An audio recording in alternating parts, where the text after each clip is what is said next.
Welcome back to her Fireside Stories. I paid for my son's wedding, every flower, every plate, every song. I poured my retirement savings into making sure his big day was perfect. And yet they sat me behind a kitchen door, next to the mop bucket. No seat at the ceremony, no mention in the speeches, no photo in the album, just a folding chair in the back. At first, I told myself not to make a scene. I smiled through the sting, but that night in a cheap hotel room with my dress still wrinkled and my mascara smudged, something inside me snapped, and for the first time in my life, I stopped apologizing for existing. This is the story of what happened when I took my power back from my son, his new wife, and the version of me they thought would always stay quiet. I watched my son's wedding from the clatter of an industrial kitchen, my chair wedged between a rolling cart stacked high with dirty dishes and a mop bucket that reeked of bleach. My name is Justine Ward, and at 58, I'd never felt more invisible in my life. My hair, a short, chic silver bob parted to the side, had taken me 3 hours at an upscale salon to perfect. For this day, I wanted to feel radiant for my son. I wanted to be recognized as the mother who raised him single-handedly, who'd sacrificed everything so he could stand at that altar in a perfectly tailored suit.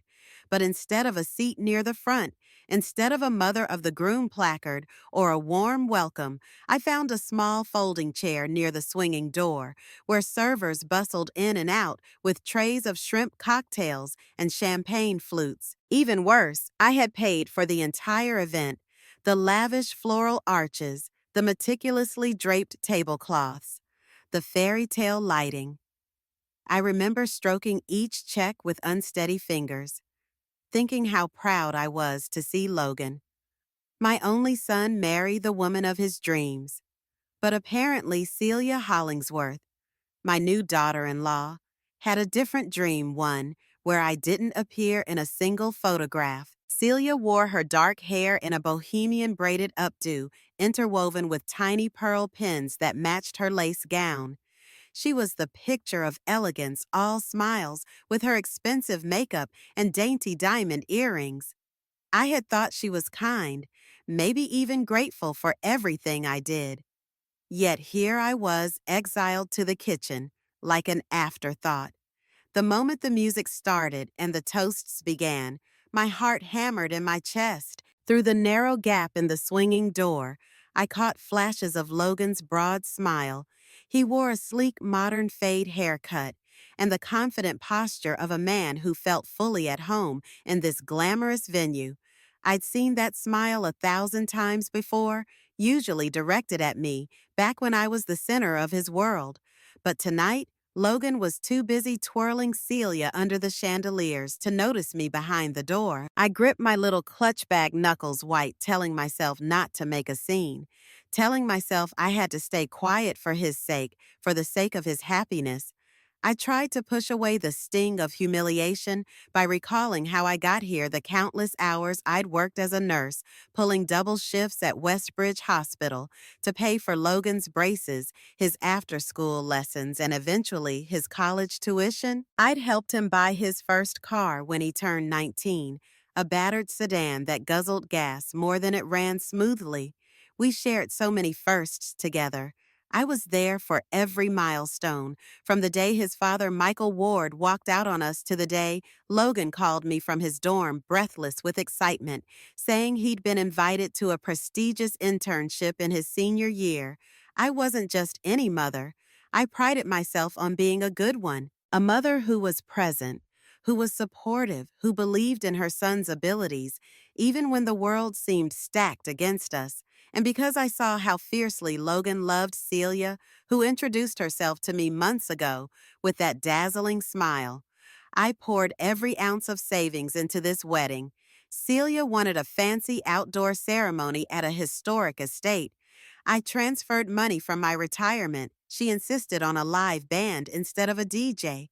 I found a way to cover it. She asked for custom monogram napkins, artisanal cocktails, a specialized dessert table with handcrafted petit fours. I wrote one check after another, each zero making my hands shake, yet no one even handed me a proper seat when the catering manager, a pimply kid who couldn't have been older than 20, fumbled with the seating chart and pointed me to the back corner. He whispered, "Sorry, ma'am, but, Mrs. Hollingsworth said you'd be most comfortable here." Something about, and he trailed off awkwardly, obviously embarrassed.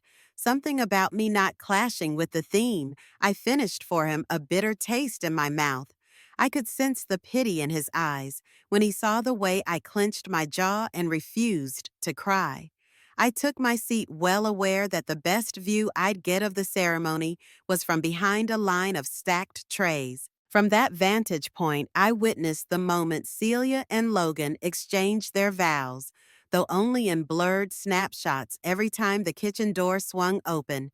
Celia's mother, Veronica Hollingsworth, breezed around in an emerald chiffon gown, her hair pinned in a sleek chignon that made her look every bit the society matriarch she aspired to be. Veronica hugged Logan, kissed his cheek, and introduced herself to guests, as though she'd raised him herself. My stomach churned each time I heard her say, "We're just so proud of our Logan," as though I'd never existed. When the time came for speeches, it was Veronica who stood first, her mic echoing slightly before she began. "Celia has always dreamed of a fairy tale wedding," Veronica purred, "and we couldn't be happier to welcome Logan into our family." Applause thundered muffled for me by the banging of pots and pans in the kitchen. Next came Celia's father, Arnold Hollingsworth, beaming under the warm glow of string lights. He toasted to Celia's fairy tale come true, to Logan being the perfect addition to their household. But when it was Logan's turn, my heart squeezed with hope. My shoulders tensed, waiting to hear a mention of me. He took the mic, his voice steady, a bright grin on his face. "Thank you all for being here. I'm overjoyed to marry Celia. She's my best friend, my everything." He paused, reached for Celia's hand. She looked up at him adoringly, and to Celia's parents, Arnold and Veronica, "Thank you for throwing us the most beautiful celebration. It has exceeded every expectation." A second round of applause. The door swung shut again, cutting me off from the rest of his words. He never mentioned Justine Ward, the mother who paid for the wedding, the mother who sat behind the kitchen door. I felt my pulse throbbing in my temples. Rage and disbelief simmered in my chest. The menial place setting, the folding chair, the pungent smell of marinara sauce wafting from the kitchen. It all coalesced into a stinging truth. I was not wanted here, not in the spotlight, not even in a cozy seat among the guests. I was a glorified checkbook, a detail that clashed with Celia's aesthetic. That night, I didn't sleep. My accommodations were a small, stuffy hotel room at the estate, ironically booked under mother of the groom, but no one had bothered to see if I was comfortable. I tossed and turned in my mauve chiffon dress until dawn, mascara still smudged beneath my eyes. The swirl of the night refused to leave me. Every clang of the radiator felt like the echo of applause for Celia's perfect day. Every car passing by outside reminded me of the hush that fell whenever someone realized the mother wasn't around. At around 5 in the morning, I sat up, rummaged through my neatly packed purse, and found my phone. I scrolled through the wedding budget spreadsheet, my personal record of every expense. No one else had offered to pay. Celia's parents contributed in spirit, praising me for being so generous. Logan was too caught up in the love story narrative Celia spun, where I was conveniently a cameo. My chest burned as I scanned the transaction's venue deposit. Floral installments, the band's retainer, the bar's open tab. My finger hovered over the final payment scheduled for the next day. More money for a post-wedding brunch, the second half of the band's fee, an extended bar package until midnight. Next, I checked my bank statements, desperate to ground myself in hard numbers. That's when I saw them two large charges that I hadn't authorized. One for a day at an exclusive spa, presumably for Celia's bridal party. The second was a bar tab at some high-end lounge downtown. In the memo for the second charge, it read wedding tasting Emma one last. Hurrah, signed by Celia. My jaw tightened until pain spiked behind my ears. They used my card without even asking, smug in their assumption I'd just foot the bill, because that's what I always did. Staring at those figures, thousands of dollars poured into a single weekend, I felt something inside me break. Or maybe it wasn't breaking. Maybe it was fusing into something sharper. My phone lit up with missed calls from unknown numbers, probably Celia's wedding coordinator, possibly Logan, possibly Veronica. I refused to answer. Instead, I opened my contacts list. I searched for the florist, the band manager, the bar vendor. Then I made 3 calls, my voice steady and unwavering. First, I called the Bloom and Grace Floral Company, who was scheduled to deliver fresh arrangements for the Sunday brunch. "Hello, this is Justine Ward," I said, suppressing the tremor in my voice. "I need to cancel the delivery for tomorrow." "Yes, I understand the deposit is non-refundable. That's fine. I didn't offer any explanation." They sounded startled, but it didn't matter. Next, I dialed the Cadenza Live Band, who was supposed to play an extended set at the brunch. "Hi, I'm calling to let you know we won't require your services for tomorrow's event. Yes, I'm aware we forfeited the deposit. No apology, no regret." Finally, I called the Pour and Twist bar service, who had an open bar lined up for the entire weekend. "We're scaling back," I told them. "No need for tomorrow's service or the late-night shift." After verifying my identity, the manager hesitated and asked if anything had gone wrong. "Everything's fine," I replied and hung up. I exhaled a breath I didn't realize I'd been holding. A cold calmness seeped into me, the sort you feel when you accept that there's no turning back. My phone buzzed almost immediately. Numbers I recognized as belonging to the wedding coordinator, the estate staff. I ignored them. I pulled up a pillow against my back, stared at the ceiling fan whirling overhead. In the deafening hush, I recalled the expression on Celia's face when I peeked through the kitchen door. She'd caught my eye, saw me relegated to the corner, and offered only a dismissive, confident little smile. She had everything she wanted that night: a gorgeous venue, a beaming groom parents who lavished her with adoration. The mother of that groom was an afterthought, but not anymore. I rose from the bed, peeled off my dress, and decided I'd shower. The water ran hot, scalding away the grime and the taste of betrayal. When I stepped out, the mirror was foggy, but I could still see the outline of my shape, older and plumper around the hips. Shoulders bowed under years of stress. Then I cleared the steam, stared myself in the eye, and thought, "I'm done being invisible." The aftermath hit like thunder later that morning. My phone wouldn't stop vibrating. Calls, texts, voicemails. I saw Logan's name flash on the screen, but for the first time in my life, I didn't feel compelled to pick up. I let his voice go straight to voicemail, listened to him sputter questions in a frantic hush. "Mom, why'd you do this? The flowers didn't show up. The band's leaving. People are asking questions. Are you okay? Please call me. You're being, this is..." He cut off, perhaps too angry or confused to finish the thought. Then I saw a text from Celia. "What's going on, Ms. Ward? I understand you might be upset about your seat last night, but you're ruining the rest of our wedding weekend. Please fix this. Everyone's freaking out. No apology, no sign of introspection. Just a demand. Fix this." The self-righteousness radiated through the screen. As if I'm the problem, I sat on the edge of the stiff hotel bed, a fresh cup of coffee in hand, and scrolled through the social media posts about the wedding. Photos of Celia with her braided updo glistened under fairy lights, Logan's arms wrapped around her waist.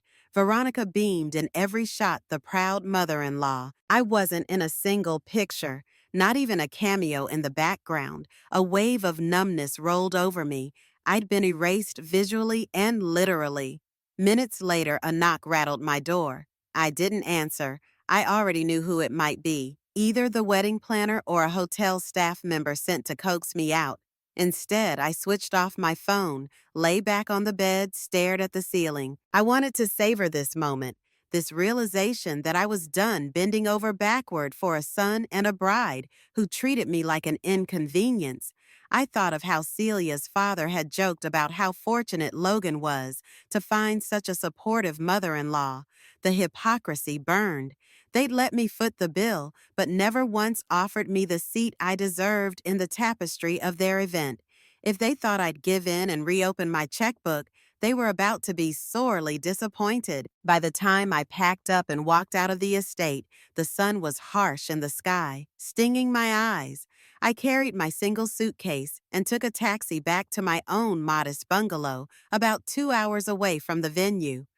Once inside, I let the familiar scents calm me: fresh laundry, a hint of lavender from the diffuser, and the dusty warmth of the living room, where I'd spent so many evenings folding Logan's clothes and catching up on hospital paperwork. I thought I might break down in tears the moment the front door clicked shut, but I felt strangely serene. Maybe it was the hours of lost sleep. Maybe it was the final acceptance of a truth I'd suspected all along, that Logan no longer needed or wanted me in the center of his life. Or maybe it was the exhilaration of finally drawing a line to distract myself. I headed to the old wooden desk in my bedroom, rummaging through the bottom drawer for some old insurance files I needed to update. That's when I stumbled upon a red manila folder, edges worn with time. Curious, I opened it. Inside were letters addressed to me from Michael Ward, my ex-husband. We'd been separated for decades, and he had passed away years ago from a sudden heart condition. I had never had the heart to throw his letters away. The topmost letter was dated shortly before he died, but I'd never mustered the courage to open it. Something in me whispered that I should read it now that I needed clarity more than ever. Hands trembling, I tore the envelope open. Michael's handwriting was sloppy and rushed, but the words made my pulse pound. Justine, you deserve the truth about Logan's parentage. I know I should have told you earlier, but I was a coward. My breath caught in my throat. Each sentence unraveled a deep-seated lie about Logan not being my biological son. For years, I believed Michael had fathered him with me, but the truth was more complicated than that. Michael's confession sprawled across the page, heavy as a tombstone. He admitted he'd discovered Logan wasn't biologically mine when we were newly married. Another woman someone Michael was involved with before me had left Logan in Michael's care, claiming she couldn't handle motherhood. Michael was terrified, ashamed. Rather than be honest, he told me Logan was our accidental miracle, conceived just before the wedding. I believed him wholeheartedly, never doubting. Why would I? I'd carried Logan's insurance, held him through fevers, watched him take his first steps, taught him nursery rhymes, and saw to every need he had. All this time, I thought I was his birth mother. The letter ended with a worn apology. I know it's too late, but I'm sorry. You gave everything to Logan, and I never had the courage to tell you the truth. Forgive me if you can. My mind spiraled. My cheeks burned hot. My hands shaking so badly I had to set the letter down. Logan wasn't my son by blood. A horrifying thought dawned on me. Did he know? Could Celia's dismissive, cold treatment of me have something to do with Logan's own sense of detachment? It took me a moment to calm my thoughts to realize I had no confirmation that Logan was ever told. For all these years, it might have just been a secret Michael carried alone. Yet it didn't change the fact that I was the one who raised Logan. I was there for every tear, every achievement, every heartbreak. Biology or not, I was his mother in every sense that mattered, until he chose to let Celia's aesthetic overshadow my presence at his own wedding. The betrayal stung differently now. It wasn't just about a seating chart. It was the slow unraveling of everything I'd built my life around. I closed my eyes, leaning back in my old wooden chair, letting the house's stillness envelop me. Dust motes danced in the afternoon light. A wave of memories cascaded Logan's second birthday when he accidentally smashed cake all over the high chair. His first soccer goal in middle school, the day he proudly showed me his acceptance letter to a top-tier college. Every memory was real. Every bond I felt with him was real. The letter didn't erase that, but his behavior at the wedding did make me question what we were to each other. Now I didn't cry. Instead, I felt a heavy, resolute calm. Folding the letter carefully, I tucked it back into the drawer, knowing I'd revisit its words in time. Right now, I had to figure out how to move forward. My phone buzzed on the kitchen counter. I recognized Logan's number. My chest squeezed, but I refused to answer. I watched as it lit up, vibrated, then fell silent. Minutes later, I saw a text notification. Mom, I'm sorry about the mix-up with seating. Celia said it was for the photos. We didn't mean anything by it. Please call me. A half-hearted apology, a fleeting attempt to downplay the deliberate humiliations I'd endured. They'd known exactly what they were doing. They'd chosen to keep me out of the pictures because I clashed with their theme. They let me be the wallet, but not part of their fairy tale storyline. I placed the phone face down on the table and looked around my cozy kitchen with its modest wooden cabinets and outdated linoleum floors. This was where I'd spent countless mornings cooking Logan's favorite pancakes, where we'd done homework together at the small dining nook. Every inch of this place pulsed with memories of a mother and son who once shared a strong bond. Now that bond felt precarious, as if one stiff breeze might topple it for good. I boiled a kettle for tea, my mind churning with next steps. Normally, I'd rush to fix things to salvage the relationship to pretend everything was fine for the sake of peace. But the clarity I gained from that humiliating seat in the kitchen had emboldened me. I needed to let them feel the consequences of treating me like an extra in their show. My thumb hovered over Logan's unread text. The old me would have responded, accepted his flimsy excuse, tried to keep the peace, but this time I deleted the text. I poured my tea, sat by the window, and let the steam warm my face. Outside sparrows flitted across my small front yard. Sometimes liberation feels heartbreakingly still. Where are you listening from, dear friend? I'm here in my cozy little studio in Vermont. Leave a comment and don't forget to subscribe if this story touched your heart. Over the next few days, I busied myself in ways I never had the time or energy to do before. I tidied the attic, sorting through old baby clothes I'd kept booties onesies, random toddler outfits that still carried faint scents of detergent and memory. My eyes lingered on a scribbled note that read, "Mommy, I love you," in crayons. I had pinned it to the fridge back when Logan was 5. This was my child, no matter what biology said. Yet the calls kept coming, sometimes from Logan, sometimes from Celia, sometimes from Veronica. I could almost imagine Celia or Veronica scolding me on the other end, the lengths to which they'd go to reestablish control. Maybe they were upset because the local florist refused to refund the second day's arrangement, or because the band had walked off, or because the bar tab had vanished into thin air. When I canceled, I never listened long enough to find out. On the fourth day after ignoring a morning's worth of buzzing phone calls, I decided to check my social media. I found a barrage of photos from the wedding posted by Celia's friends, all praising the most perfect day.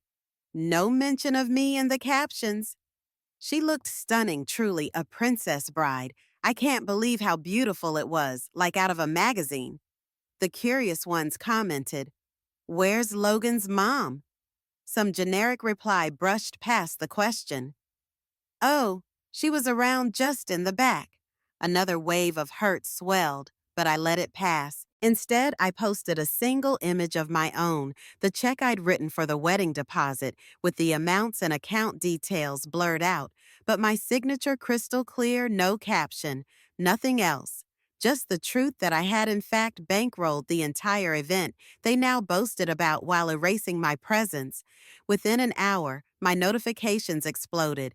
Old friends, coworkers, even acquaintances from church reached out with sympathy, confusion, or anger on my behalf. Finally, Logan tried calling again. I picked up this time, ready to hear him out. His voice came through shaky and a bit frantic, as if he'd been practicing what to say. "Mom, we really need to talk." That was all I needed to hear. We decided to meet at a neutral location, a small cafe in town known for its homemade pastries. I arrived early wearing a simple sweater and jeans, my silver bob combed neatly. I felt strangely numb, yet resolute. The hostess recognized me from my hospital scrubs. I used to pop in here during lunch breaks and seated me at a quiet corner table. When Logan walked in, I almost didn't recognize him without his polished wedding attire. He wore casual jeans, a plain white tee, his modern fade haircut grown out slightly in the back. Dark circles ringed his eyes.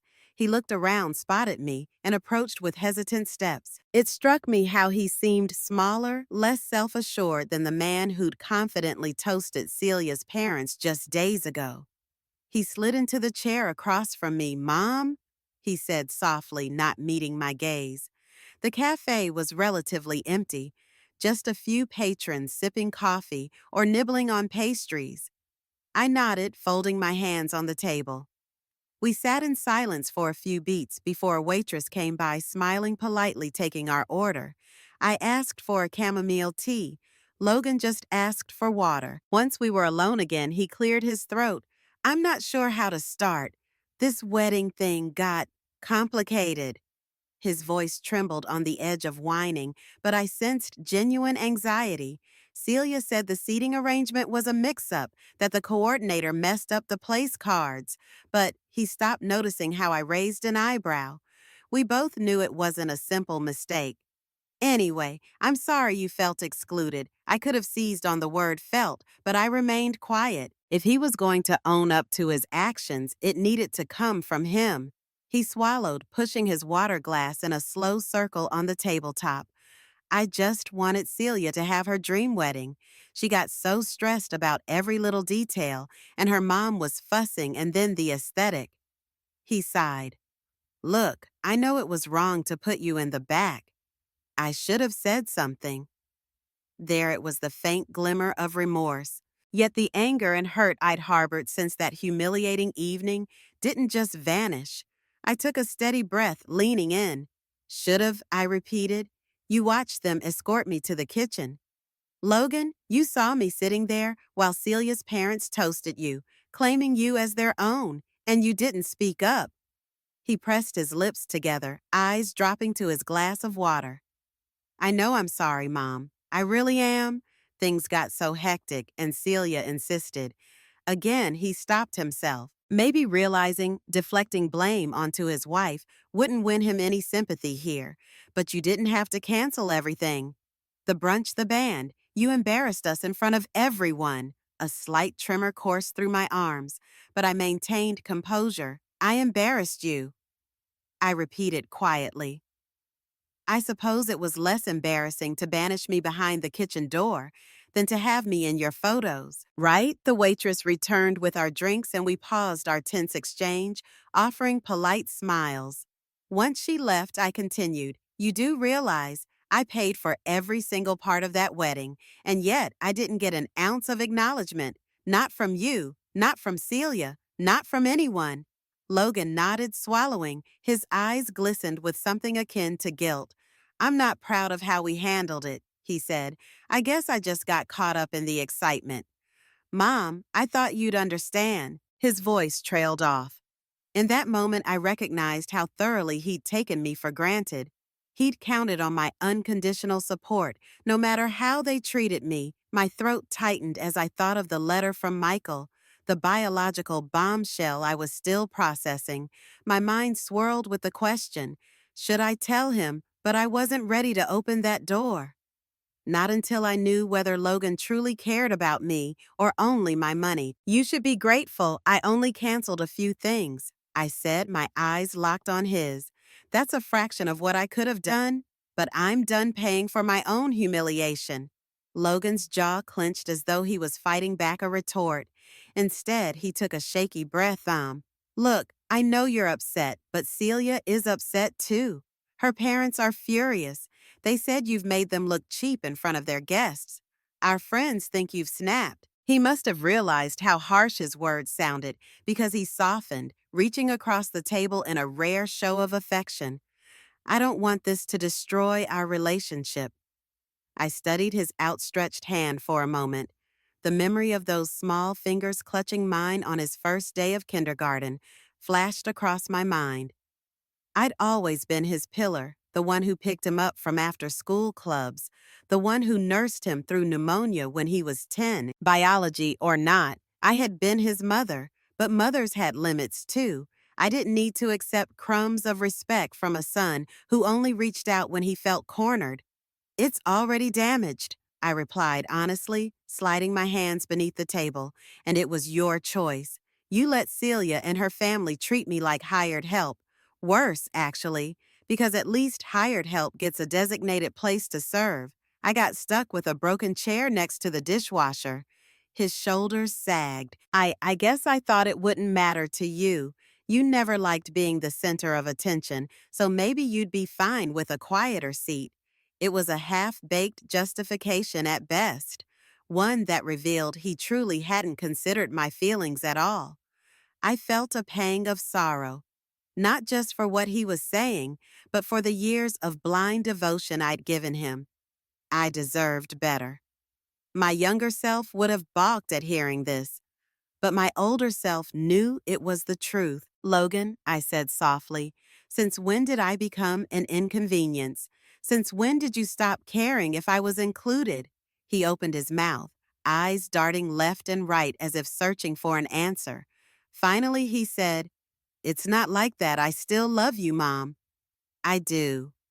Part of me wanted to believe him, but the other part was guarded by fresh wounds.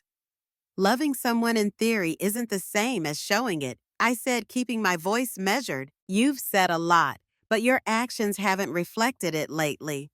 The truth seemed to weigh on him. After a beat, he nodded. Okay, I get it. But what do we do now? We can't keep going like this. Celia's parents said they want an apology, or at least an explanation from you. I nearly laughed at the audacity. They want my apology for what exactly? For reacting to blatant disrespect. My gaze hardened. If they're worried about appearances, maybe they should have thought about how it looked to seat the groom's mother behind a swinging door. That's the real scandal. Logan exhaled, shoulders slumping. I know, I know. I tried explaining to them that you're not the type to just let things go if you've been pushed. But Mom, they think you've pulled the rug out from under us. The caterer told everyone you canceled the brunch. People are gossiping. It's humiliating. He might have thought his candor would sway me, but it only strengthened my resolve. Is it more humiliating than finding out your own child left you to watch his wedding? From the kitchen, I countered. The question hung in the air like a sour note. Logan had no real answer. At that moment, the waitress approached to drop off our bill and ask if we needed anything else. We both politely declined. Once she walked away, I leaned forward, lowering my voice. I'll tell you what's going to happen now. Logan, I'm going home. I'm going to live my life. And if you and Celia ever decide to respect me, to actually see me as more than a walking credit card, then maybe we'll talk. Until then, I'm done. He blinked rapidly, disbelief crossing his face. You don't mean that? I stood up, slid some cash on the table to cover the tea. I do, I said firmly. Your mother is done being a doormat. I left him sitting there, eyes wide, still clutching his water glass. Walking out of that cafe felt like exhaling after holding my breath for years. For so long, I'd believed motherhood meant endless sacrifice, that being a good mom meant absorbing every slight, every heartbreak, every disrespect, because my love was unwavering. But now I realized unwavering love and unconditional self-sacrifice are not the same. Love shouldn't demand you to shrink yourself until you're invisible. The drive home was quiet. Just the hum of my little sedan's engine and the distant crackle of the radio. I replayed the conversation in my head along with the revelations from Michael's letter. My mind spun with possibilities. What if Logan always felt some subconscious distance from me? What if Celia exploited that? So many questions, but one thing was certain. I'd finally stood up for myself. I had drawn a boundary. Stepping back into my bungalow, I breathed in the comfort of my space, the crocheted blanket on the couch, the faint scent of lemon cleaning spray. In the kitchen, I found a loaf of sourdough I'd bought the day before, along with some fresh butter. As I sliced into it, I felt an unexpected flicker of excitement. My new reality was uncharted territory. A mother who wasn't going to drop everything for her child's happiness if it meant her own dignity was on the line. That evening, I pulled out the photo albums I'd kept from Logan's childhood. Each page was a testament to the times we shared birthday parties, park outings, holiday dinners, all featuring me with that easy smile I used to wear. And Logan with a toothy grin. I found myself smiling at some of those memories. I loved that little boy, that child who once saw me as his entire world. In many ways, I still did, but he was grown, married, and apparently comfortable, letting me slip into the shadows. It was time for me to fill my own spotlight. Setting the albums aside, I made a promise to myself from this moment on I'd reconnect with who I was before motherhood consumed every corner of my identity. The following weekend, I decided to host a small dinner gathering at my home on my terms. I wasn't celebrating anything in particular, just inviting a few people who'd stood by me over the years. Nina, my best friend and fellow nurse, who had a curly bob dyed chocolate brown, and a smile that could light up any room. Mr. Peterson, my retired neighbor who'd lost his wife recently and always appreciated a home-cooked meal. Marla, a new friend from my gardening club who wore her salt and pepper hair in loose waves and enjoyed sipping homemade lemonades on my porch. I spent the morning shopping for fresh ingredients: rosemary, thyme, cherry tomatoes, a nice cut of beef for roasting, and a bakery-fresh loaf of garlic bread. As I stood in line at the checkout, I felt a wave of contentment. Unlike Celia's wedding menu, which was curated to impress an Instagram audience, this spread was for people who genuinely cared about me.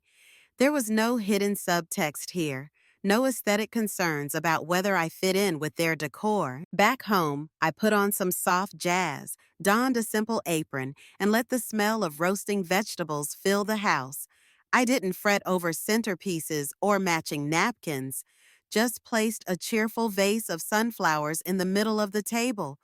If motherhood had taught me anything, it was how to create comfort out of the simplest things. But this time, the comfort wasn't for Logan's sake. It was for mine and my real community. When my friends arrived, each one brought something thoughtful. Nina, with her bright laugh, handed me a bottle of sangria. Mr. Peterson carried a cherry pie. He'd baked himself using my late wife's recipe, he said proudly. Marla brought a salad with homegrown cucumbers from her own garden. It struck me how each item had a personal touch, a reflection of genuine warmth. We settled around my modest dining table, no assigned seating or fancy place cards. The conversation flowed easily from hospital anecdotes to gardening tips interspersed with laughter. For the first time since the wedding debacle, I felt whole, surrounded by people who saw me not as an inconvenience or a checkbook, but as a friend worth spending time with. Halfway through dinner, while dishing out second helpings of roast, I caught sight of the red manila folder peeking out from under a stack of mail on the counter. My heart twinged. I'd been weighing whether to share Michael's letter with Logan, but part of me feared the backlash. Would he think I was using it as leverage as a gotcha for the wedding fiasco? Would it matter anyway? I'd always believed Logan was my son, and even if the blood ties weren't there, I had poured my entire soul into raising him. But a quieter voice inside me whispered, he deserves to know. No matter how he'd acted, it wasn't right to hide the truth indefinitely. Then another voice whispered, he should face the fact that you didn't owe him anything. You chose to be his mother. That realization was liberating. It reframed the entire dynamic I had done, more than many would for a child, not biologically mine. If Logan couldn't recognize my worth, that was his loss. The thought lingered as I refilled drinks and passed around the bread basket. My guests teased me about spoiling them, claiming I should open a little bistro with my cooking skills. I smiled, genuinely warmed by the suggestion, but I also felt a pang of nostalgia. Not so long ago, I might have told Logan, maybe I'll start a cafe someday, and he would have humored me with boyish excitement. But that closeness was frayed. Dessert was Mr. Peterson's pie, flaky crust with tart cherry filling. We talked late into the evening, the conversation drifting from light-hearted jokes to deeper musings about how quickly life changes. Nina mentioned she was thinking of traveling abroad for a few weeks. Marla recounted her struggles with her grown daughter, who ironically never calls unless she needs money. Each story reminded me I wasn't alone. Parents across the world face heartbreak, disappointment, and unexpected shifts in their relationships with their children. By the time my friends left hugging me at the door, I felt a contentment I hadn't experienced in ages. The night's warmth lingered as I cleaned up, humming softly. This was what family could be chosen. People who valued me as much as I valued them. A few days later, I found an envelope in my mailbox. No return address, just Mrs. Ward, written in neat cursive. Inside was a single sheet of paper with half a dozen lines scrawled in black ink. Justine, I want to apologize in person. Celia and I have moved into a rental nearby while we figure out our next steps. Could we meet at your house tomorrow evening? Please let me explain. Logan, my first instinct was suspicion. The motherly side of me softened at the idea of hearing him out, but the newly forged sense of self-protection flared up too. After the fiasco at the cafe, after the half-baked excuses, and the gall to suggest I apologize to Celia's parents, I was reluctant to let them back into my home. Yet an odd curiosity tugged at me. Could it be that he'd finally realized the magnitude of his actions? I spent the afternoon in conflicted thought. Part of me wanted to slam the door on both Logan and Celia forever, nurse the wound they'd inflicted, and cultivate the friendships I'd found fulfilling in their absence. Another part of me remembered the little boy who used to squeal with delight when I'd blow bubbles for him on the back porch, the teenager who would beg for my famous lasagna and grin widely when I cooked it. Finally, I decided I would hear him out, but I wouldn't hold back my truth, and I certainly wouldn't accept guilt trips or half apologies. If Celia was coming too, I'd be honest with her as well.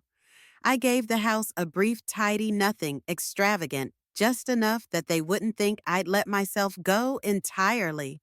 The clock on the mantel chimed 6. I found myself glancing at the front window. The evening sun cast long shadows across the lawn. My heart pounded, but I steadied my breathing, reminding myself I'm allowed to have boundaries. I deserve respect. If Logan and Celia couldn't handle that, their presence wasn't welcome. Clutching the letter from Michael in my pocket, I resolved that if I sensed the moment was right, I'd lay all the cards on the table. At exactly 6:30, a car pulled up. I recognized Logan's battered sedan, though it bore fresh scrapes on the bumper. Celia stepped out first, wearing a sleek ponytail that showed off her caramel highlights. Her makeup was subdued, a shift from the glamorous wedding day look. Logan followed, shoulders hunched as if expecting a confrontation. My stomach tightened, but I opened the door before they could knock. They walked in quiet, scanning the living room they both knew so well. Celia less so, but Logan had grown up here. His eyes traveled to the empty walls where his framed photos used to hang. A flicker of guilt crossed his face. "Mom," he said softly, "thanks for letting us come." Celia managed a polite smile, though I noticed how tight it was. "Mrs. Ward, I appreciate you giving us a chance to talk." I led them to the living room sofa, taking my usual armchair.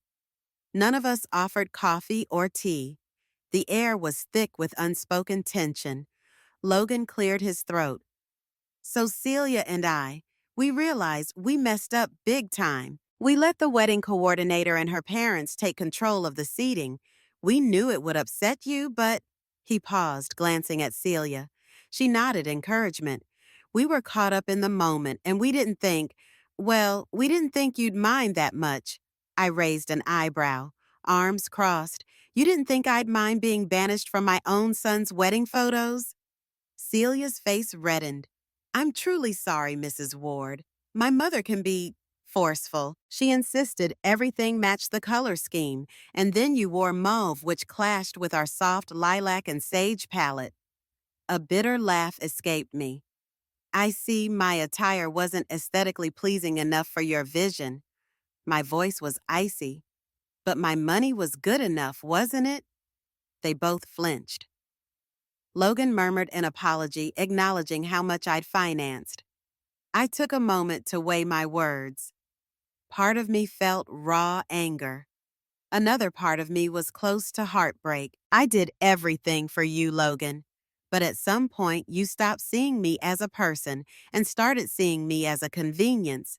Logan raked his fingers through his hair, that same anxious gesture he'd had since his teenage years. Mom, I know you must feel betrayed, but you are important to me. You always have been. When I saw you sitting in the back, I should have raised hell. I didn't, and I'm sorry. He swallowed, eyes shimmering with genuine regret. I didn't understand how badly it would hurt you, especially because you've always been so selfless, but that wasn't fair. You deserved better. Celia's gaze flicked between us. I realize I owe you a deeper apology. Mrs. Ward, it wasn't right to exclude you. If I could redo it, I would make sure you had the seat of honor you deserved. I let my mother and her obsession with perfect photos overshadow basic respect. She sighed, her ponytail swaying. Truthfully, I was insecure. My family is so controlling. I wanted to impress them, and I ended up hurting you. For a long moment, I didn't speak. I studied their expressions, trying to sense if these words were crafted out of sincerity or desperation. Finally, I nodded slowly. I accept your apology in the sense that I hear it. But trust is broken. Apologies don't automatically fix that. They both nodded in agreement. We understand, Logan whispered. I just hope we can start repairing things somehow. I took a steady breath, remembering the letter from Michael. Now or never, my mind whispered.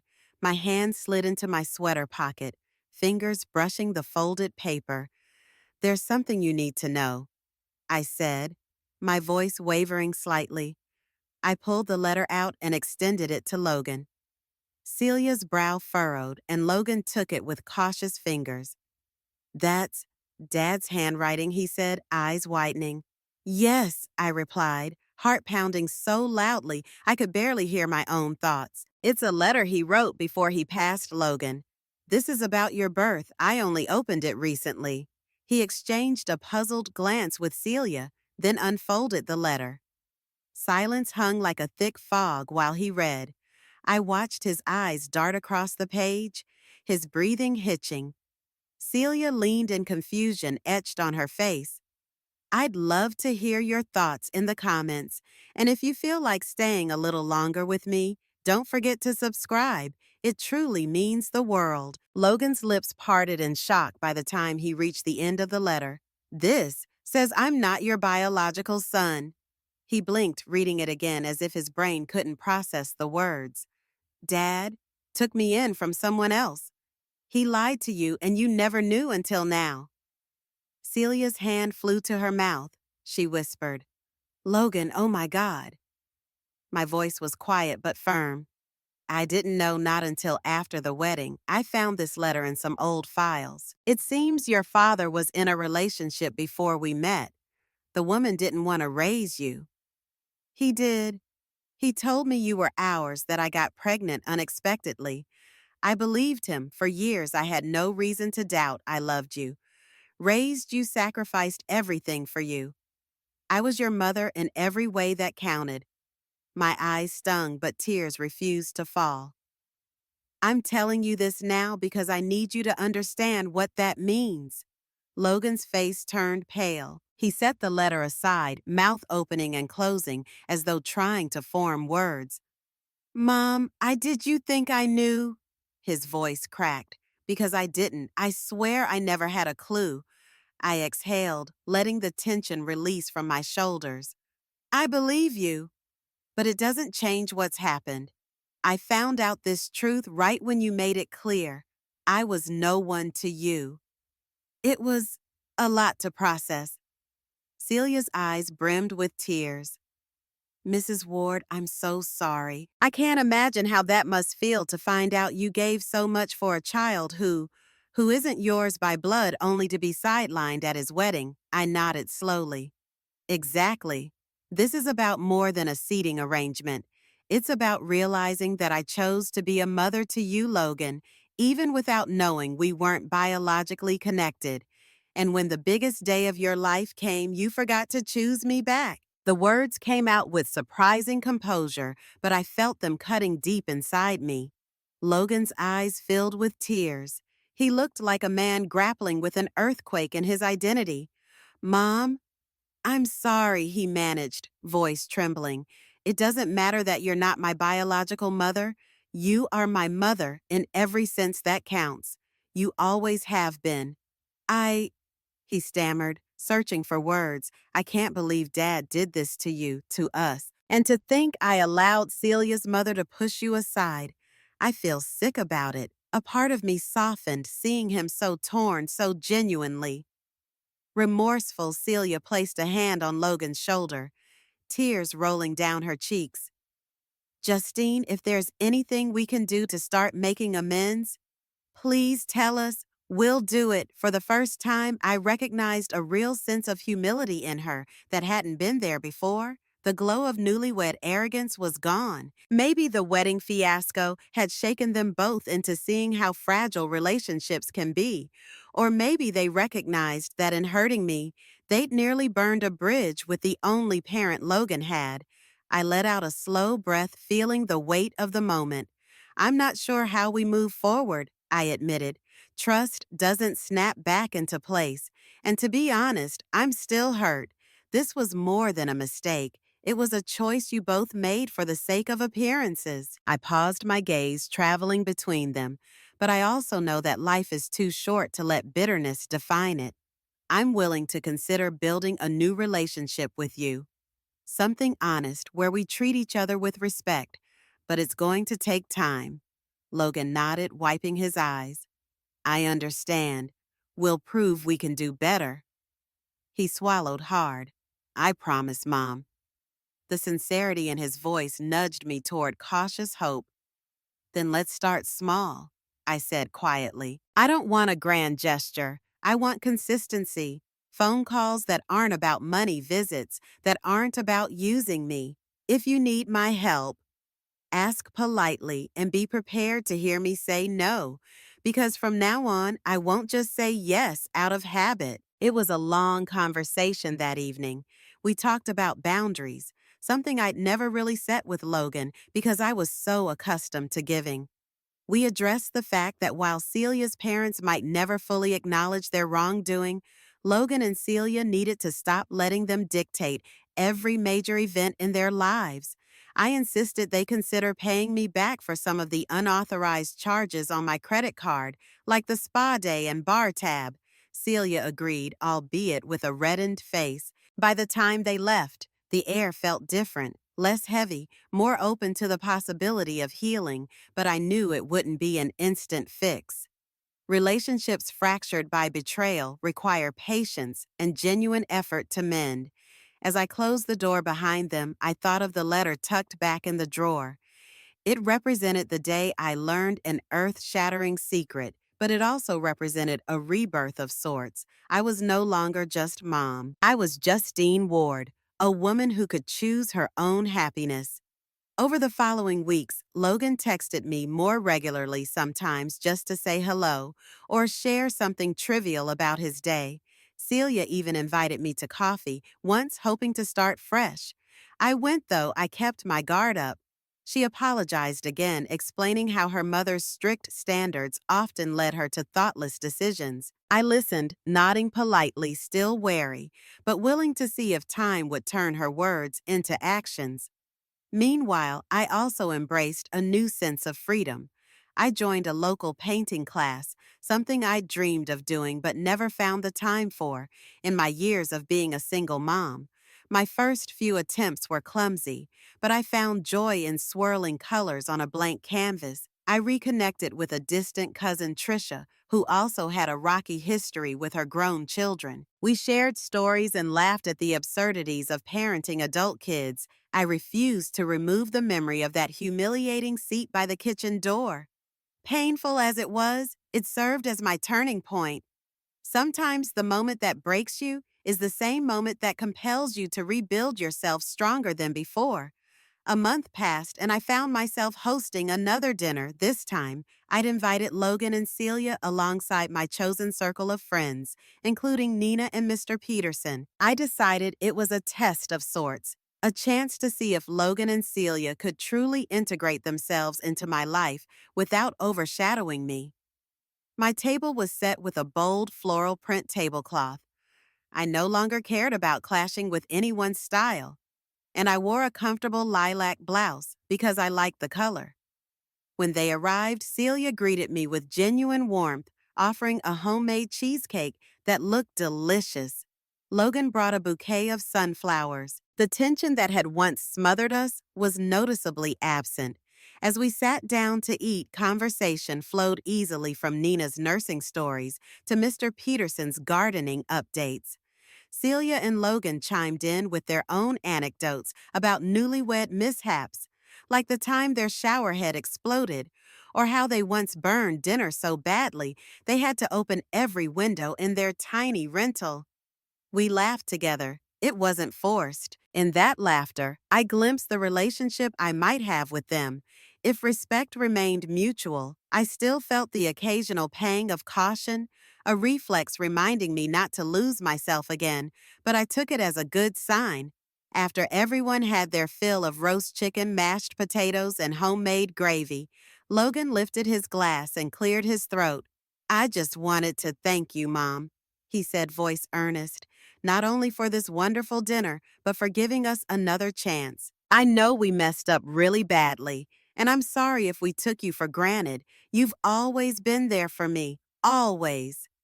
His eyes flicked over the table to our gathered friends, then back to me. "I want to earn your trust again, step by step." I nodded, feeling a swirl of emotions. Celia added, "Me too, Mrs. Ward. I hope someday you'll feel comfortable calling me a daughter." It was a sweet sentiment, one I might not have believed weeks ago, but the sincerity in her eyes felt real tonight. We exchanged small smiles, and for once it didn't feel like the calm before another storm. It felt like hope, fragile yet possible. And in that moment, I realized I could move forward without erasing my past. I could create a new chapter in my life, one where I was no longer relegated to the kitchen, but seated at the head of my own table. Thank you for joining us on her Fireside Stories. I hope Justine's journey resonated deeply with you. It's a powerful reminder of the strength it takes to stand up for yourself, even against those closest to your heart. Sometimes reclaiming your dignity means making hard choices, choices that can redefine your life and relationships forever. Did Justine handle things the way you would have? Tell me your thoughts in the comments. I genuinely love reading your reflections and seeing where our listeners are tuning in from around the globe. And if you enjoyed this emotional roller coaster, don't forget to hit subscribe, share the channel with friends, and ring that bell to stay connected to more heartwarming, shocking, and empowering stories like this one. Until next time, keep your spirits high and your hearts open, right here at her Fireside Stories.